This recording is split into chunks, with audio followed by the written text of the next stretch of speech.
নামাজি 5 প্রকার বলেন। 2 নাম্বার শাস্তিপ্রাপ্ত নামাজি, যেই নামাজি 5 ওয়াক্ত আযান শোনার পর মসজিদে আসে, বুঝেন, আসার পর নামাজে যখন দাঁড়ায় দুনিয়ার সব হিসাব নিকাশ শুরু হয়।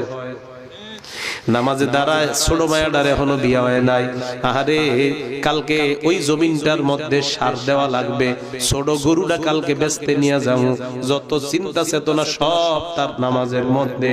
ভালো করে শুনবেন, 5 ওয়াক্ত নামাজে যায়, যাওয়ার পরেও মনটা কোথায় থাকে না? নামাজে মনটা কোথায় থাকে না? 1 নাম্বার মাঝে মাঝে নামাজি যায়, মনটা কোথায় থাকে না? 2 নাম্বার 5 ওয়াক্তই নামাজে যায়, মনটা কোথায় থাকে না? আবার বুঝেন, শাস্তিপ্রাপ্ত নামাজি নামাজে মাঝে মাঝে যায়, মনটা কোথায় থাকে না? জোরে বলেন। 2 নাম্বার ধমকপ্রাপ্ত নামাজি নামাজে 5 ওয়াক্তই যায়, কিন্তু মন কোথায় থাকে না? তাহলে কি বুঝলাম? শাস্তিপ্রাপ্ত নামাজি ওই বান্দা যেই বান্দা মাঝে মাঝে যায় কিন্তু নামাজে মন থাকে না, আর ধমকপ্রাপ্ত নামাজি ওই বান্দা যেই বান্দা 5 ওয়াক্তই নামাজে যায় কিন্তু মন নামাজে থাকে না। এই বান্দা দুইজন যতই নামাজ পড়ে এরপরেও অশ্লীলতা থেকে বাঁচতে পারবে না।